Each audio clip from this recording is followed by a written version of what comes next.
Be grateful. Ang mga taong mapagpasalamat, mas masaya. Ang mga taong tumatanaw ng utang na loob, mas masaya. Bukod dun sa practical reason, na pag mapagpasalamat sila, baka mabigyan sila uli. Pag sila ay grateful, baka magawan uli sila ng mabuti. Pero meron pang isang dahilan, and the sciences are telling us and explaining why grateful people are happy. There were groups of volunteers who kept weekly journals focused on a single topic. At ito ay isang experiment. Yung isa ang nire-record nila, events. Yung group 2, ang nire-record nila everyday mga hassles, problema ng buhay.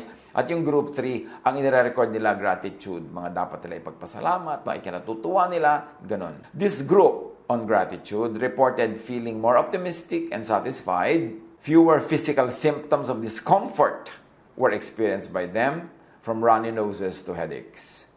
Mga ganyang eksperimento marami sa social sciences, maging sa mga health sciences.